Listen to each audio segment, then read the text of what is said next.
আসসালামু আলাইকুম। আজকে বাংলাদেশ সংবিধানের একটা বিশেষ গুরুত্বপূর্ণ অংশ নিয়ে কথা বলার চেষ্টা করব।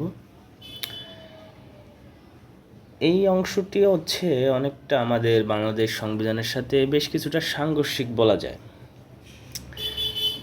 এই অনুচ্ছেদ কিংবা এই অংশটি বাংলাদেশ সংবিধানে কেন রাখা হয়েছে, এর মাধ্যমে আসলেই কি আমরা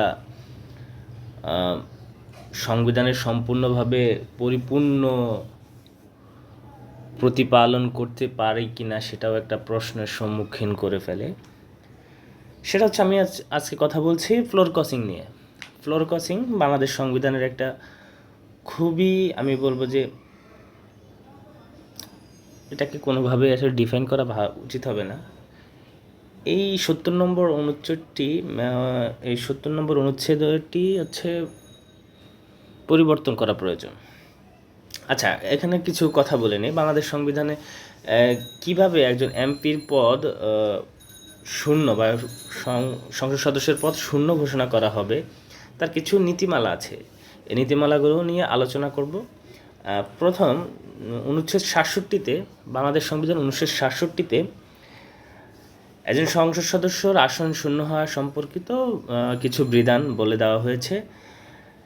কি কি ক্ষেত্রে আমরা এই আসনগুলো শূন্য হয়? এক, নির্বাচনের পর সংসদের প্রথম বৈঠকের তারিখ থেকে ৯০ দিনের মধ্যে যদি তিনি এমপি হিসেবে শপথ গ্রহণ করে না থাকেন।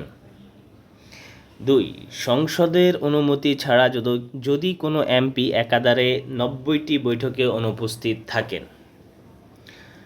যদি সংসদ ভেঙে যায়, তিনি যদি ৬৬ নম্বর অনুচ্ছেদের দ্বিতীয় দফায় উল্লেখিত একটি বা একাধিক অযোগ্যতা সমূহের মধ্যে পড়েন। ৬৬ নম্বর অনুচ্ছেদে কী বলেছে? ৬৬ নম্বর অনুচ্ছেদে বলেছে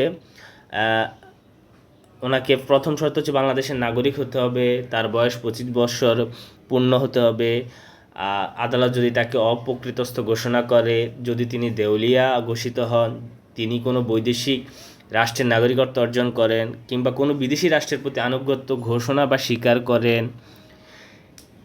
তারপর হচ্ছে তিনি নৈতিক স্খলনজনিত কোনো ফৌজদারি অপরাধে দোষী সাব্যস্ত হয়ে ন্যূনতম ২ বছর কারাদণ্ডে দণ্ডিত হন এবং তার মুক্তি লাভের পর 5 বছর অতিবাহিত না হয়। তারপর হচ্ছে ১৯৭২ সালের বাংলাদেশ যোগ সাজসকারী বা বিশেষ ট্রাইব্যুনাল আদেশের অধীন কোনো অপরাধীর জন্য দণ্ডিত হন। তিনি যদি প্রজাতন্ত্রের কোনো লাভজনক পদে নিযুক্ত থাকেন। আচ্ছা, এটা হচ্ছে ৬৬ নম্বর অনুচ্ছেদে বলছে। আর হচ্ছে যদি সংবিধানের ৭০ নম্বর অনুচ্ছেদে বর্ণিত পরিস্থিতির উদ্ভব হয়। এবার ৭০ নম্বর অনুচ্ছেদে কি বলেছে? ৭০ নম্বর অনুচ্ছেদটাই হচ্ছে আমি বলবো যে আমাদের সংবিধান অনুসারে দেশ চালানোর ক্ষেত্রে অন্যতম একটা বাধা। এটাকে আমি, আপনারা যেভাবে বলেন, এটাকে আমি বাধাই বলবো। একটা জিনিস হচ্ছে, দেখা যাচ্ছে আমি আগে বলে নিই ৭০ নম্বর অনুচ্ছেদে কী বলছে। ৭০ নম্বর অনুচ্ছেদে বলেছে, ৭০ নম্বর অনুচ্ছেদ অনুযায়ী সংসদ নির্বাচনে কোনো রাজনৈতিক প্রার্থী মনোনীত হয়ে যদি কোনো ব্যক্তি যদি সংসদ সদস্য নির্বাচিত হন, পরবর্তীতে দুটি কারণে তার সংসদ সদস্য পদ শূন্য হতে পারে। ১, তিনি যদি ওই দল থেকে পদত্যাগ করেন। ২, তিনি যদি সংসদে দলের বিপক্ষে ভোটদান করেন। আমার কথা হচ্ছে এই জায়গায়, এখানে আরও কিছুটা কথা বলে নিই। ১৯৭২ সালের মূল সংবিধানে ৭০ নম্বর অনুচ্ছেদে দল ত্যাগ বিরোধী বিধান সন্নিবেশিত করা হয়েছিল। ১৯৯১ সালের সংবিধানের দ্বাদশ সংশোধনীর মাধ্যমে দল ত্যাগ অথবা ফ্লোর ক্রসিংয়ের বিধানকে আরও কঠোরতর করা হয়েছে, কিন্তু পরবর্তীতে পঞ্চদশ সংশোধনী ১৯৭২-এর মূল সংবিধানের ৭০ নম্বর অনুচ্ছেদ বিধানকে পুনঃস্থাপন করা হয়েছে। ৭০ নম্বর অনুচ্ছেদের পক্ষে এবং বিপক্ষে অনেকগুলো যুক্তি আছে, সেগুলো পর্যায়ক্রমে বলছি আমি। পক্ষে হচ্ছে, দল ত্যাগের কারণে সরকার তো কখনো স্থিতিশীল হতে পারে না, এর ফলে দেশের সামগ্রিক উন্নয়ন সম্ভব হয় না। ২, দল ত্যাগের মাধ্যমে নির্বাচিত দলের সরকার পরিচালনায় বিঘ্ন ঘটে, এতে সংসদে এবং দেশে অস্বস্তিকর পরিবেশ তৈরি হয়। আর বিপক্ষে হচ্ছে, দল ত্যাগ বিরোধী আইন সংসদ সদস্যদের মৌলিক অধিকারসমূহ যথা ব্যক্তি স্বাধীনতা, চিন্তা, বিবেক ও বাক স্বাধীনতার পরিপন্থী। এই আইনের ফলে একজন সংসদ সদস্য স্বাধীনভাবে ভোট দেওয়ার অধিকার হারিয়েছে। আমি এখানে যে দুইটা যুক্তি আছে, দুইটা যুক্তির মধ্যে প্রথমটার সাথে আমি কিছুটা একমত। দল ত্যাগ জিনিসটা কাম্য না, কারণ হচ্ছে টাকা পয়সার লোভ ব্যাপারটা খুবই খারাপ। টাকা পয়সার লোভটা মানুষের মধ্যে সবসময়ই থাকে, আর বাংলাদেশের রাজনৈতিক নেতাদের ক্ষেত্রে জিনিসগুলো তো আর বলার অপেক্ষা রাখে না, আপনারা সবাই ভালোভাবেই জানেন।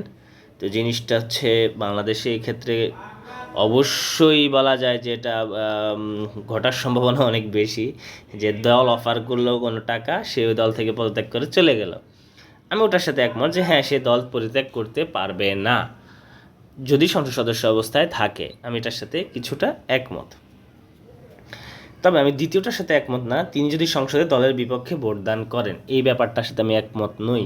কারণ আপনি রাজনৈতিক দল সংসদে ক্ষমতায়, সেক্ষেত্রে আপনি বলতে পারেন যে আপনি যে সব কাজে যে সঠিক করবেন এমন তো কিছু না, আপনার দ্বারা ভুল সংগঠিত হতে পারে। আর সেক্ষেত্রে আমার সেই দলের লোক, অনেক ক্ষেত্রে অনেক অভিজ্ঞ লোকরা থাকে, তারা সেটা বুঝতে পারে এবং তারা সেটা ট্রাই করতে পারে যে না, আমি এটার সাথে একমত নই, ভোট দান করব। আমার কাছে মনে হয় যে দ্বিতীয় যে অংশটা, তিনি যদি সংসদে দলের বিপক্ষে ভোট দান করেন, সেটা সংবিধান থেকে তুলে দেওয়া উচিত। কেন উচিত আপনারা প্রশ্ন করতে পারেন। আমার হিসেবে আমি আমার নিজস্ব অভিমত বলছি যে সে জিনিসটা পরিবর্তন প্রয়োজন। কারণ দল যে সব কিছুই সঠিক করবে এমন তো নয়, অনেক ভুল কাজও হতে পারে, ভুল কাজ হচ্ছে। জাস্ট তখন এমপির কিংবা যারা সংসদ সদস্য থাকে তারা ইচ্ছে থাকা সত্ত্বেও ভোট দিতে বাধ্য হয়। আর বাংলাদেশ সংবিধানে তো বাংলাদেশের সংসদে তো আরেকটা জিনিস দেখছি যে হ্যাঁ না ভোটের মাধ্যমে জিনিসগুলোকে পাশ করানো হয়।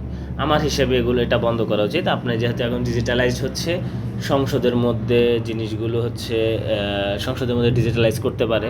হ্যাঁ, প্রয়োজন নেই কে কোন ভোট দিয়েছে সেটা দেখার, জাস্ট সংখ্যাটা তো দেখা যেতেই পারে। হ্যাঁ না হ্যাঁ বললো কজন হ্যাঁ বললো কোনো হিসেব নেই, কয়জন না বললো কোনো হিসেব নেই। কেন, আমার তো একটা মনিটর আছে, আমি মনিটরে ট্রাই করতে পারি, আমি সুইচ সিস্টেম করতে পারি, সমস্যা নেই তো। যাই হোক, আমরা আশা করি এই সংবিধানের এই কিছু কিছু ছোট ছোট ক্ষুদ্র ক্ষুদ্র এই অংশগুলো পরিবর্তন দাবি রাখে। এখন বাংলাদেশ সরকার কি ব্যবস্থা নিবে সেটার উপর বেসিস করে নেওয়া উচিত। যাই হোক, ধন্যবাদ। আশা করি আপনাদের কিছু কিছু কথা মাথায় হিট করবে, আশা করি। ধন্যবাদ সবাইকে। আল্লাহ হাফেজ, আসসালামু আলাইকুম। ভালো থাকবেন, নিজের যত্ন নেবেন, দেশের যত্ন নেবেন, নিজের পাড়া প্রতিবেশী সবার যত্ন নেবেন, সমাজটাকে সুন্দর করে গড়ে তুলবেন। আল্লাহ হাফেজ।